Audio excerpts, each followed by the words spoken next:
अक्षत और मीरा की जिंदगी में एक भयंकर तूफान आ चुका था। जहां एक और मीरा को अपना परिवार मिला, वहीं वो अक्षत से दूर हो गई। लेकिन अक्षत से दूर जाने की वजह क्या थी, ये सिर्फ मीरा जानती थी। अक्षत जेल में था और मीरा अमर के घर में थी। मीरा को कुछ समझ नहीं आ रहा था कि वो क्या करे। बंद कमरे में दरवाजे से पीठ लगाए वो आंखों में आंसू लिए खड़ी थी। बाहर खड़े सभी लोग हैरान थे कि आखिर मीरा उन्हें देखकर खुश क्यों नहीं है। अमर ने सबको वहां से जाने के लिए कहा और मीरा से कहने लगे, मीरा, दरवाजा खोलिए, हमें आपसे बात करनी है। अमर की आवाज सुनकर मीरा ने दरवाजा खोल दिया। अमर अंदर आए। मीरा एक तरफ खड़ी हो गई और अमर कहने लगा, हम जानते हैं आपके मन में अभी ढेर सारे सवाल चल रहे होंगे। आपकी माँ ने आपको क्या कहानी सुनाई और आप उसे किस नजरिए से देखती हैं हम नहीं जानते, पर हम चाहते हैं कि आप उस कहानी का दूसरा पहलू भी जानें। मीरा ने सुना तो वो अमर की ओर देखने लगी। अमर ने सामने पड़े सोफे की ओर इशारा करके कहा, बैठो। मीरा सोफे पर जाकर बैठ गई। अमर उसकी बगल में पड़ी कुर्सी पर आ बैठे और कहने लगे, हम जानते हैं आप हमसे नफरत करती हैं, हमें पसंद नहीं करती हैं। शादी के बाद हम और आपकी माँ साथ साथ खुश थे, लेकिन किस्मत को कुछ और ही मंजूर था। हमने एक मजबूर औरत की मदद की और फिर उसके जाल में फंसते चले गए। ये सच था कि हम उनकी मदद कर रहे थे, लेकिन हमारे और उनके बीच कोई गलत रिश्ता नहीं था। किसी को हमारी बातों पर यकीन नहीं हुआ, तब उसी औरत ने हमारा साथ दिया, सहानुभूति दी और धीरे धीरे वो हमें गलत संगतों में डालने लगी, जिससे हम शराब के आदी हो चुके थे। सावित्री जब माँ बनने वाली थी, हमें उनसे बहुत प्यार था। जब हमने ये बात उस औरत को बताई तो उसने दवा के नाम पर हमें गर्भ गिराने की गलत दवा दे दी, जिससे हर बार सावित्री का गर्भ गिरता रहा।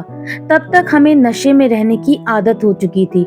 बिना सच जाने हम सावित्री को वो दवा खिलाते रहे, क्योंकि वो औरत नहीं चाहती थी हमें सावित्री से कोई संतान हो, क्योंकि उसकी नजर हमारी दौलत और राजपुताना हवेली पर थी, जिसके इकलौते वारिस हम थे। हम उस वक्त कुछ समझ नहीं पाए और हमारी आंखों के सामने ही सब खत्म होने लगा। पिताजी का स्वास्थ्य खराब होने की वजह से वो अब बिस्तर पर आ चुके थे और एक दिन सावित्री ने वो दवा नहीं खाई और आप बच गई। आप इस दुनिया में आई, जिसकी खुशी उस वक्त हमें सबसे ज्यादा हुई थी, लेकिन तब तक हम सबकी नजरों में गिर चुके थे और इसी वजह से आपके दादाजी ने हमारे हिस्से की जायदाद आपके नाम कर दी। हम सावित्री को सच बता पाते इससे पहले ही वो आपको अपने साथ लेकर जा चुकी थी। हम इतने बदकिस्मत थे कि आपको एक बार अपनी गोद में भी नहीं ले पाए थे। आपको और सावित्री को ढूंढने की बहुत कोशिश की, लेकिन आप दोनों नहीं मिले। आप हमें सिर्फ उस जायदाद के लिए ढूंढ रहे थे, मीरा ने नफरत भरे लहजे में कहा। अमर मुस्कुराने लगा और कहा, अगर हमें आपकी जायदाद ही चाहिए होती तो हम आपको कब का खत्म करवा सकते थे, यहाँ लेकर नहीं आते। पिताजी जा चुके थे। हमारी बुरी आदतों की वजह से बड़े भाई साहब और उनका परिवार हमेशा के लिए भारत से बाहर चला गया। छोटा भाई भी उस हवेली को छोड़कर अपने परिवार के साथ जा चुका था। सौंदर्य भी अपने बच्चों के साथ चली गई। कोई नहीं था हमारे पास उस हवेली में। कोई बचा था तो वो था सिर्फ मैं। हम पल पल पश्चाताप की आग में जल रहे थे कि हम अपने ही हाथों अपना सब बर्बाद कर चुके थे। वो हवेली छोड़े हमें सालों हो चुके हैं। हमने अपनी मेहनत से ये सब हासिल किया है मीरा।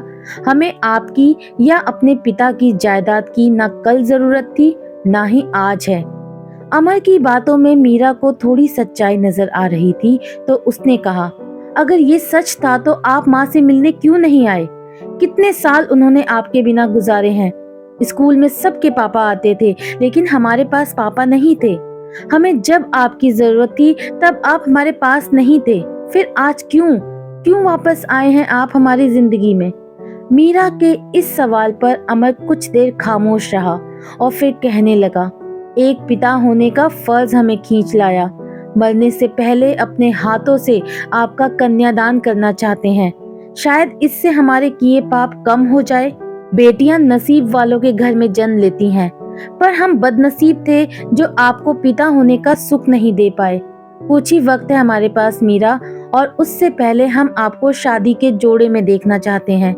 एक पिता की तरह आपका विवाह संपन्न करना चाहते हैं और आपका कन्यादान करना चाहते हैं। ये हक हमसे मत छीनिए मीरा। कहते हुए उनकी आंखें छलक आईं, पर उन्होंने खुद को संभाल लिया। मीरा बस खामोशी से सब सुन रही थी। उसे चुप देखकर अमर कहने लगे, हम जानते हैं जाने अनजाने में हमने आपको बहुत तकलीफ पहुंचाई है, और इसके लिए हम आपसे माफी भी मांग रहे हैं। आज जो आपका परिवार यहाँ मौजूद है, ये हमारे लिए नहीं बल्कि आपके लिए यहाँ आए हैं, आपसे मिलने। सब आपसे बहुत स्नेह करते हैं। मीरा, हो सके तो कुछ वक्त उनके साथ बिताइए, क्योंकि कुछ दिन बाद ये सब भी यहाँ से चले जाएंगे। अमर उठे और कमरे से बाहर निकल गए। मीरा को कुछ समझ नहीं आ रहा था कि वो उन पर भरोसा करे या ना करे, पर अमर पर भरोसा करने की एक मजबूत वजह ये भी थी कि उन्होंने मीरा को अभी तक कोई नुकसान नहीं पहुंचाया था। वो मीरा को वो सब देने की कोशिश में लगे थे जो आज तक उसे नहीं मिला। मीरा सोच में डूबी हुई थी कि कुछ देर बाद ही कमरे में ताई जी, चाची और सौंदर्य बुआ आई। वो तीनों मीरा के आसपास आ बैठी और मीरा से बातें करने लगी। मीरा ने सहज होकर सबसे बातें की, लेकिन उसका मन कहीं और था। उसके चेहरे के सामने बार बार अक्षत का चेहरा आ रहा था। रात के खाने में मीरा की आवभगत होती रही। उसके साथ किसी राजकुमारी की तरह व्यवहार किया जा रहा था, और मीरा खामोशी से बस सब देखते जा रही थी। देर रात मीरा अपने कमरे में आई। उसने कमरे में रखे फोन से निधि का नंबर डायल किया। उधर निधि ने फोन उठाकर कहा, हेलो, कौन? निधि, हम बोल रहे हैं मीरा। अब तो खुश हो ना तुम मीरा? तुमने ये सब करने से पहले एक बार भी नहीं सोचा?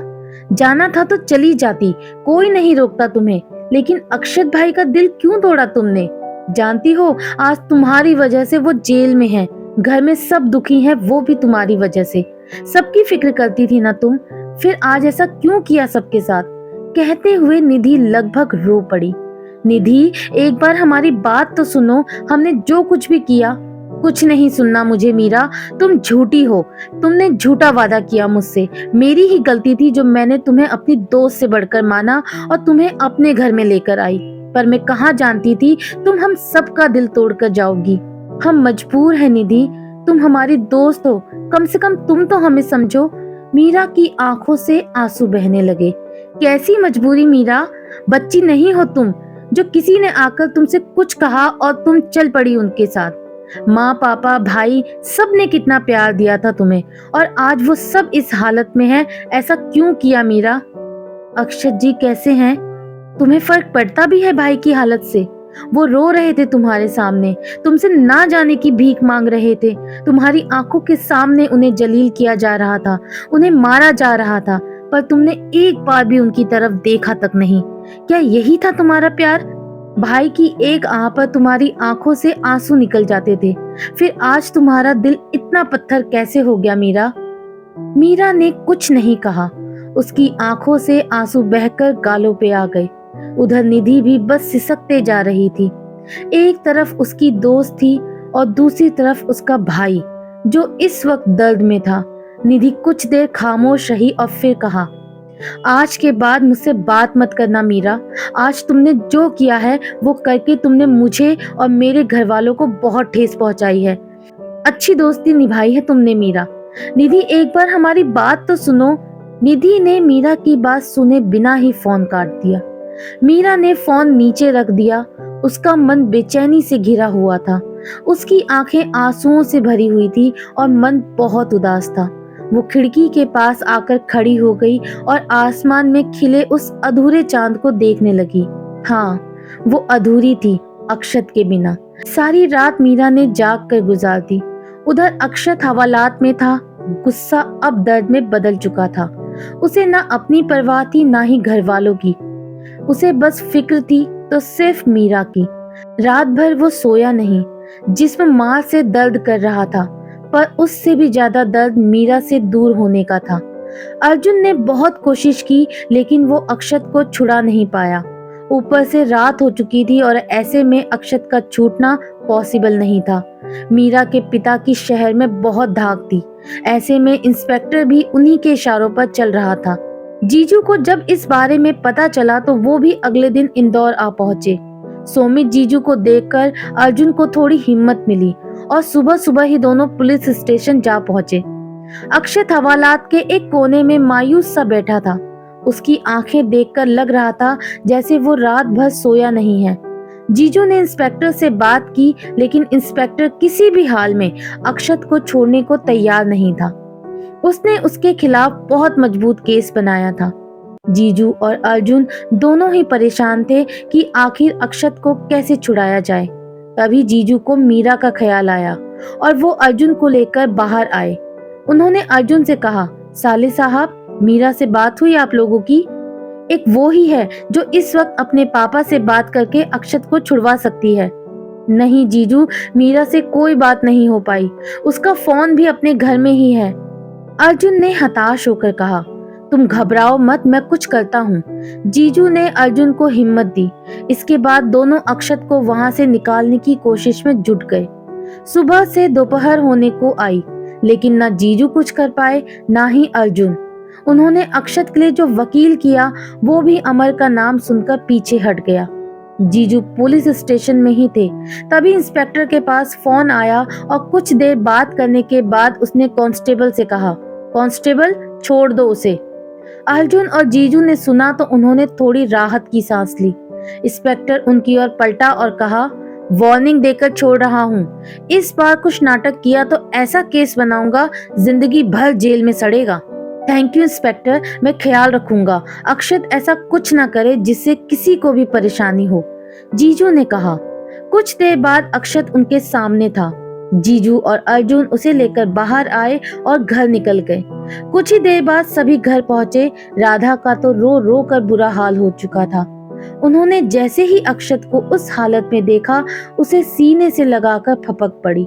घर पर सभी उदास थे। आज से पहले अक्षत को किसी ने भी इस हाल में नहीं देखा था। राधा उसे लेकर अंदर आई और उसकी मरहम पट्टी करने लगी।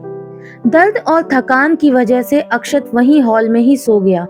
राधा ने उसे कंबल ओढ़ाए और वहीं बैठकर उसका सर सहलाने लगी। उसकी आंखों से आंसू बहते रहे।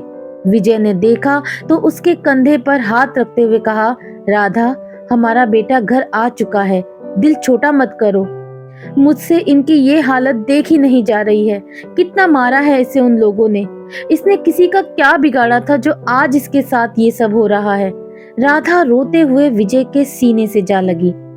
वे उसका सर सहलाकर उसे चुप कराने लगे और नीता को अपने पास बुलाकर राधा को वहां से ले जाने को कहा। नीता राधा को लेकर उनके कमरे में आ गई। अक्षत शाम तक सोता रहा। जैसे ही उसकी आंख खुली, वो उठकर मीरा को ढूंढने लगा और फिर उसे याद आया कि मीरा को उसके पापा ले जा चुके हैं। उसके हाथ और कंधे में बहुत दर्द था, लेकिन अक्षत घर से बाहर आया, बाइक स्टार्ट की और वहां से निकल गया। नीता ने उसे रोकने की कोशिश की, लेकिन अक्षत बिना सुने वहां से निकल गया। 1 घंटे की भाग दौड़ में आखिर उसे अमर के घर का पता मिल ही गया। अक्षत गुस्से से फुल स्पीड से वहां से निकला। नीता ने जब घर वालों को अक्षत के बारे में बताया तो सभी फिर से परेशान हो गए। जीजू और अर्जुन गाड़ी लेकर निकले। नीता और दादी माँ ने राधा को संभाला। दादाजी विजय को हिम्मत दे रहे थे। उधर मीरा खामोशी से सब घर वालों के बीच बैठी थी। उसे देखने कोई लड़का आया था। लड़के ने मीरा को देखते ही पसंद भी कर लिया और रिश्ता तय हो गया, पर मीरा ने कुछ नहीं कहा। उसकी खामोशी के पीछे की वजह कोई नहीं जानता था। अक्षत जैसे ही बंगले के मेन गेट पर पहुंचा, गार्ड्स ने उसे रोक लिया। अक्षत अंदर जाने की जिद करने लगा और इस वजह से बाहर काफी शोर शराबा हो रहा था। अमर और बाकी सब बाहर चले आए, लेकिन मीरा वहीं बैठी रही। अमर ने जैसे ही अक्षत को वहां देखा, उसका गुस्सा 7वें आसमान पर चढ़ गया। उन्होंने गार्ड से कहा, उठा के बाहर फेंक दो इसे। मैं मीरा को लेने आया हूँ और उसे अपने साथ लेकर जाऊंगा।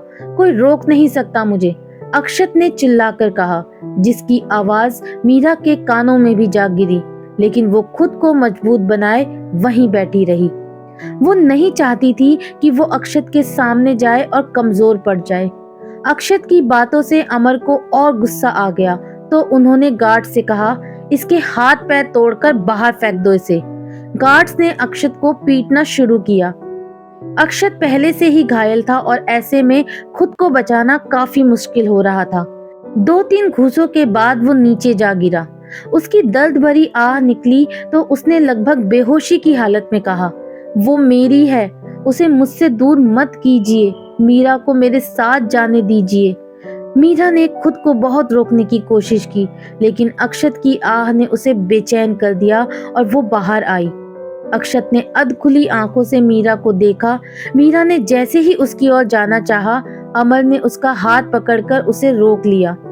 मीरा ने भीगी आंखों से उनकी ओर देखा और कहा, हमें जाने दीजिए, वो मर जाएंगे, प्लीज हमें जाने दीजिए। आपको अपना वादा याद है मीरा? अमर ने सख्त स्वर में कहा तो मीरा के कदम वहीं रुक गए। न जाने कहां से उस वक्त अक्षत में जान आई। वो उठा और मीरा की ओर आने की कोशिश की, लेकिन गार्ड्स ने उसे फिर से पकड़ लिया और घसीटते हुए ले जाने लगे। अक्षत चीखता रहा, चिल्लाता रहा, पर मीरा जैसे पत्थर बन चुकी थी। उसके सामने उसने कुछ नहीं कहा। गार्ड्स ने अक्षत को ले जाकर सड़क के उस ओर फेंक दिया। मीरा ये सब देखकर दौड़ते हुए अंदर चली आई। बाकी सब घरवाले ये देखकर हैरान थे, पर किसी में भी अमर से पूछने की हिम्मत नहीं थी। अमर जैसे ही अंदर आया, मीरा ने तड़प कर कहा, जब हम आपकी हर बात मानने को तैयार हैं, तो फिर क्यों कर रहे हैं आप ये सब? बदला ले रहे हैं हम उस औरत से जिसने हमें हमारी पत्नी और बेटी से दूर रखा। अमर ने कठोरता से कहा, पर इन सब में अक्षत जी की कोई गलती नहीं है, ना ही राधा माँ ने कुछ गलत किया। आप इतने पत्थर दिल कैसे हो सकते हैं? मीरा ने आंखों में आंसू भरकर कहा, हम पत्थर दिल नहीं है मीरा, पर राधा को हम कभी माफ नहीं करेंगे। कहते हुए अमर वहां से चला गया। मीरा बेड के किनारे घुटने टेक कर गिर पड़ी और फूट फूट कर रोने लगी। आज जो कुछ हो रहा था उसके लिए वो खुद को जिम्मेदार मान रही थी। अक्षत बुरी तरह हार चुका था, वो होश में भी नहीं था। किसी तरह वो उठा। अर्जुन और जीजू उसे ढूंढते हुए वहां आ पहुंचे। उन्होंने अक्षत को संभाला और जीजू उसे अपने साथ लेकर पिछली सीट पर बैठ गए। तीनों घर पहुंचे। उसके होठ से खून बह रहा था, शर्ट गंदी हो चुकी थी, बाल बिखरे और आंखें लाल, आंसुओं से भरी। जीजू और अर्जुन किसी तरह उसे संभाल कर उसके कमरे तक लेकर आए। जैसे ही अक्षत को होश आया, वो वापस मीरा के लिए जाने लगा। जीजू ने उसे रोका तो उसने सबको साइड धक्का देकर कहा, ऐसे कैसे कर सकती है वो, कैसे जा सकती है वो मुझे छोड़कर? उसे दर्द में देखकर हर किसी की आंखें नम थी। विजय से ये सब देखा नहीं गया तो वो नीचे चले आए और दादू के पास आकर फफक पड़े। कोई भी पिता अपने बच्चे को ऐसी हालत में नहीं देखना चाहेगा जिस हालत में अक्षत था। जीजू ने अक्षत को संभाला तो अक्षत वहीं घुटनों के बल गिरकर रोते हुए कहने लगा, उसने कहा था वो हमेशा मेरे साथ रहेगी, खुश रहेगी, फिर क्यों चली गई वो? उसने एक बार मेरी ओर देखा तक नहीं। जीजू की आंखें भी नम हो गई। उन्होंने उसे कसकर अपने सीने से लगा लिया। उनसे कुछ बोला नहीं जा रहा था। अक्षत इस वक्त बच्चों की तरह रो रहा था। अर्जुन उसके पास आया और उसके कंधे पर हाथ रखकर कहा, सब ठीक हो जाएगा आशु, तू ऐसे हिम्मत मत हार। अक्षत गुस्से से जीजू से दूर हुआ और कहा, कुछ ठीक नहीं होगा। उसने कहा था मुझसे शादी करने के लिए, मैंने ही उसकी बात नहीं सुनी। झूठ कहती है वो कि प्रार्थना करने से सब सही हो जाता है। फिर आज क्यों नहीं है वो मेरे पास? क्यों चली गई वो ऐसे? जीजू ने उसे संभालने की कोशिश की, लेकिन उसका गुस्सा और दर्द दोनों बहुत ज्यादा थे और ऐसे में अक्षत को संभालना बहुत मुश्किल हो रहा था। अक्षत ने अपने आंसू पोंछे। उसका चेहरा लाल हो चुका था, आंखें रोने की वजह से सूज चुकी थी। वो जीजू के पास आया और बदहवास सा कहने लगा, जीजू जीजू आपको तो पता है ना वो मुझसे कितना प्यार करती है। आप बोलोगे तो वो आपकी बात जरूर सुनेगी। चलिए उसे लेकर आते हैं। उसके बिना कुछ अच्छा नहीं लग रहा है। मुझे मीरा चाहिए, वो सिर्फ मेरी है और किसी और की नहीं हो सकती। वो मेरे लिए बनी है। उसने वादा किया था वो मुझे छोड़कर कभी नहीं जाएगी। चलो उसको लेकर आते हैं। मैं जानता हूँ वो खुश नहीं है। जीजू ने उसे कसकर गले लगा लिया और कहने लगे, शांत हो जाओ आशु, मीरा कहीं नहीं गई, हम लोग उसे वापस ले आएंगे, तुम चिंता मत करो, हम सब हैं ना तुम्हारे साथ। जीजू ने निधि की ओर इशारा किया तो निधि वहां से चली गई और कुछ देर बाद जूस लेकर आई और जीजू को दे दिया। जीजू ने वो मुश्किल से अक्षत को पिलाया और उसे कमरे में उसके बेड पर लेटा दिया। अक्षत कुछ ही देर बाद गहरी नींद में सो गया। राधा उसका सर सहलाती रही। उन्हें कुछ समझ नहीं आ रहा था कि आखिर हो क्या रहा है। वो बस लगातार भगवान से सब ठीक हो जाने की प्रार्थना कर रही थी। जीजू सबको लेकर नीचे आ गए और बताया कि उन्होंने अक्षत के जूस में नींद की दवा मिलाई है। अगर वो देर तक सोता रहे तो घबराए नहीं। अर्जुन ने ये सुना तो जीजू से कहा, ये आपने क्या किया जीजू? तो और मैं क्या करता? उसकी हालत देख रहे हो, मर जाएगा वो ऐसे। उसके दिमाग का इस वक्त शांत होना बहुत जरूरी है, जीजू ने थोड़ा गुस्से से कहा। अर्जुन सहम गया, लेकिन जीजू उसके पास आए और उसके कंधे पकड़कर आराम से कहने लगे, देखो अर्जुन, अक्षत सिर्फ मेरा साला नहीं है, वो मेरा अच्छा दोस्त भी है और मेरे जैसा भी है। उसे इतने दर्द में आज से पहले मैंने कभी नहीं देखा है। मैं मानता हूँ मैंने जो किया वो एक हद तक सही नहीं है, लेकिन इस वक्त उसका सोना बहुत जरूरी है। जिस दौर से वो गुजर रहा है वो उसके और तुम सबके लिए हानिकारक है। भरोसा रखो, उसे कुछ नहीं होगा। अर्जुन जीजू के गले लगा और कहने लगा, वो मीरा से बहुत प्यार करता है जीजू, वो उसके बिना नहीं जी पाएगा। जानता हूँ अर्जुन, पर इस वक्त हम लोगों के हाथ में कुछ नहीं है। मीरा की खामोशी के सामने हमारी आवाज कुछ नहीं कर पाएगी। जीजू ने कहा, मुझे मेरे दोनों बच्चे सही सलामत चाहिए। कहते हुए राधा फफक पड़ी। जीजू ने उन्हें संभाला और सबको मुश्किल से खाना खिलाया। ऐसे माहौल में भला किसी को भूख कहाँ लगती। सबको सोने भेजकर जीजू ने तनु से बात की। उसे सब बताया तो तनु भी वहां आने के लिए बोलने लगी, लेकिन जीजू ने उसे वहीं काव्या के साथ रुकने को कहा। तनु को अपना और काव्या का ख्याल रखने को बोलकर जीजू ने फोन रख दिया। जीजू ने मीरा से मिलने की बहुत कोशिश की, लेकिन ना वो मीरा से मिल पाए ना उससे कोई बात कर पाए। अगला दिन उदासी और गमगीन गुजरा। विजय, अर्जुन, जीजू सभी घर पर थे। पूरे 36 घंटे बाद अक्षत को होश आया और वो नींद से जागा। जैसे ही उठा उसने महसूस किया उसका बदन दर्द से टूट रहा है। अक्षत ने घड़ी में देखा, सुबह के 8 बज रहे थे। उसे याद आया कि उसे ऑफिस जाना है। वो उठा और कबर्ड से ब्लैक शर्ट और जीन्स निकालकर रख दी और नहाने चला गया। ये वही शर्ट थी जो मीरा ने पहनी थी और उसके बाद से अक्षत ने इसे बहुत संभाल कर रखा था। अक्षत नहाकर आया, कपड़े पहने और नीचे चला आया।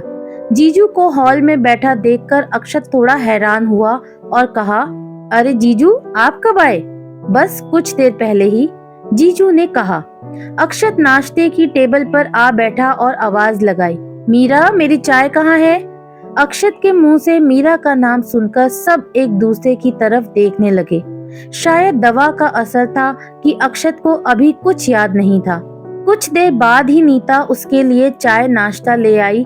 उसे देखकर अक्षत ने कहा, भाभी, आप चाय लेकर आए हैं, मीरा कहाँ है? वो आज उठी नहीं है क्या? उसे पता है ना मुझे ऑफिस जाना होता है। अक्षत की बातें सुनकर नीता खामोश रही। ऐसे में वो उसे क्या जवाब दे। अक्षत ने नीता को चुप देखा तो चाय उठाई और पीने लगा।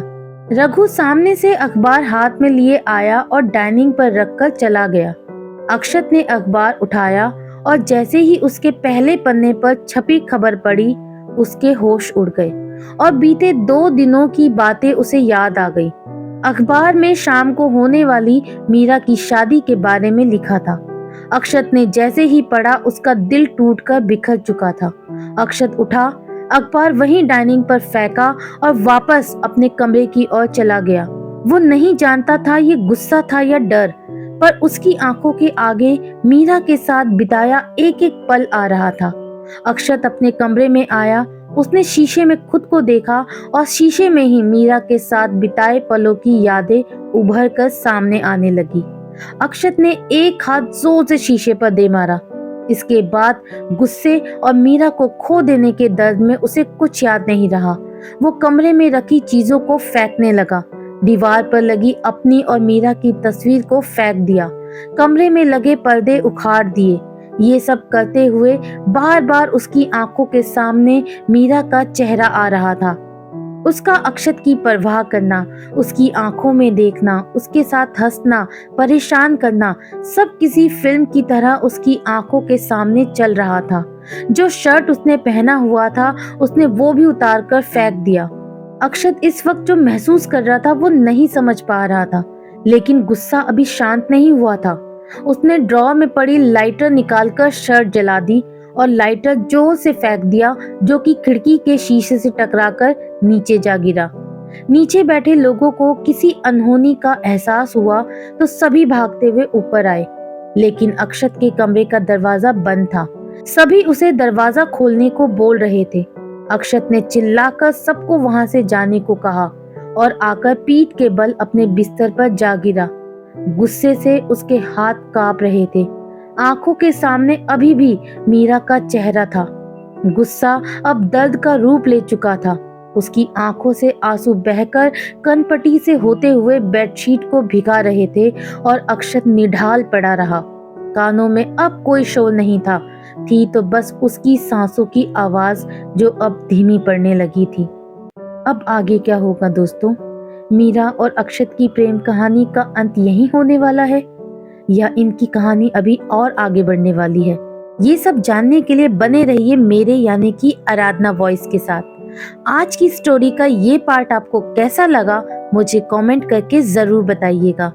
मिलती हूँ इस कहानी के अगले भाग में। तब तक के लिए बाय बाय।